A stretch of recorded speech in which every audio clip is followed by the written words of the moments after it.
João 12. 6 dias antes da Páscoa, Jesus foi para Betânia, onde estava Lázaro, a quem ele tinha ressuscitado dentre os mortos. Prepararam-lhe ali uma ceia. Marta servia e Lázaro era um dos que estavam à mesa com Jesus. Então Maria, pegando um frasco de perfume de nardo puro, muito precioso, ungiu os pés de Jesus e os enxugou com seus cabelos. E toda a casa se encheu com o cheiro do perfume. Mas Judas Iscariotes, um dos seus discípulos, aquele que estava para trair Jesus, disse: Por que este perfume não foi vendido por 300 denários e o valor não foi dado aos pobres? Ele disse isso não porque se preocupava com os pobres, mas porque era ladrão e, tendo a bolsa do dinheiro, tirava o que era colocado nela. Mas Jesus disse: Deixe-a, que ela guarde isto para o dia do meu sepultamento. Porque os pobres estão sempre com vocês, mas a mim vocês nem sempre terão. Uma numerosa multidão dos judeus ficou sabendo que Jesus estava em Betânia. Eles foram até lá não só por causa dele, mas também para ver Lázaro, a quem ele tinha ressuscitado dentre os mortos. Mas os principais sacerdotes resolveram matar também Lázaro, porque muitos dos judeus, por causa dele, voltavam crendo em Jesus.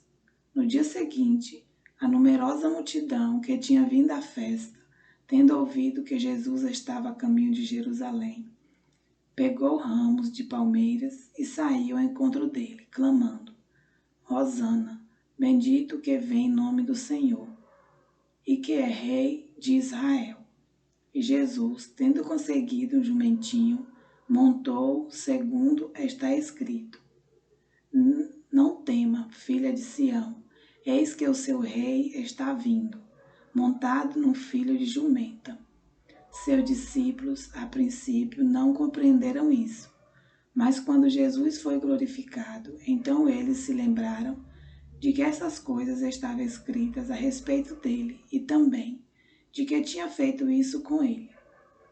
A multidão que estava com Jesus quando ele chamou Lázaro do túmulo e o levantou dentre os mortos dava testemunho.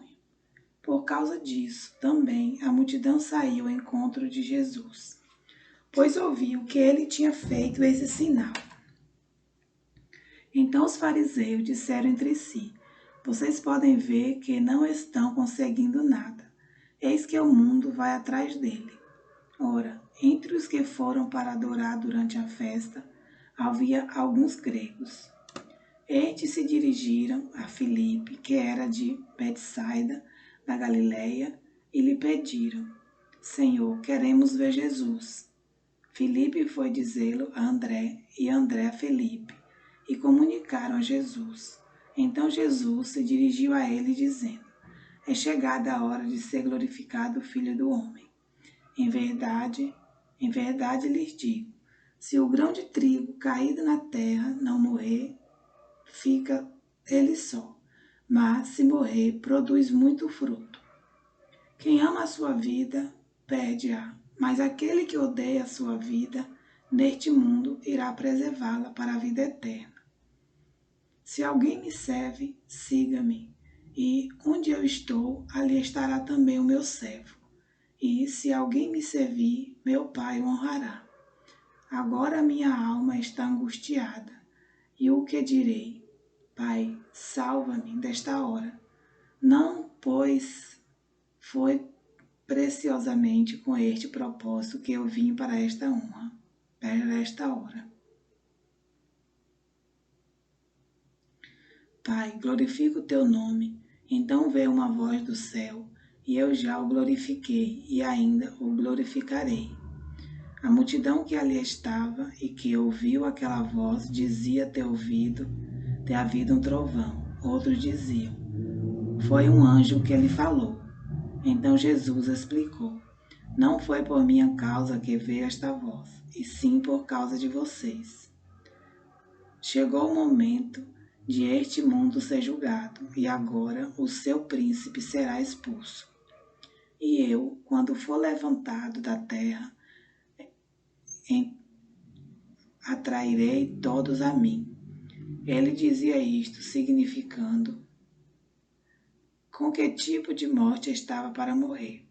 A multidão disse: Nós ouvimos da lei que o Cristo permanece para sempre. Como então você diz que é necessário que o Filho do Homem seja levantado? Quem é este Filho do Homem? Jesus respondeu: Ainda por um pouco a luz está com vocês. Andem enquanto vocês têm a luz, para que não sejam surpreendidos pelas trevas. E quem anda nas trevas não sabe por onde vai. Enquanto vocês têm a luz, creiam na luz, para que se tornem filhos da luz. Depois de dizer isto, Jesus foi embora e ocultou-se deles. E embora tivesse feito tantos sinais na presença deles, não creram nele. Para se cumprir a palavra do profeta Isaías que diz: Senhor, quem creu em nossa pregação? E a quem foi revelado o braço do Senhor? Por isso, não podiam crer, porque Isaías disse ainda: cegou os olhos deles e endureceu-lhe o coração, para que não vejam com os olhos, nem entendam com o coração, e se convertam, e sejam por mim curados. Isaías disse isso porque viu a glória dele e falou a respeito dele. No entanto, muitos dentre as próprias autoridades creram em Jesus, mas por causa dos fariseus não o confessavam, para não serem expulsos da sinagoga, porque amaram mais a glória dos homens do que a glória de Deus. E Jesus clamou dizendo: Quem crê em mim, crê não em mim, mas naquele que me enviou. E quem crê em mim, vê aquele que me enviou. Eu vim como luz para o mundo, a fim de que todo aquele que crê em mim não permaneça nas trevas. Se alguém ouvir as minhas palavras e não as guardar, eu não julgo, porque eu não vim para julgar o mundo, e sim para salvá-lo. Quem me rejeita e não recebe as minhas palavras, tem quem o julgue, a própria palavra que falei. Essa o julgará no último dia, porque eu não falei por mim mesmo, mas o Pai que me enviou. Esse me ordenou o que dizer e o que anunciar. E sei que o seu mandamento é a vida eterna. Portanto, as coisas que eu digo exatamente assim como o Pai me falou.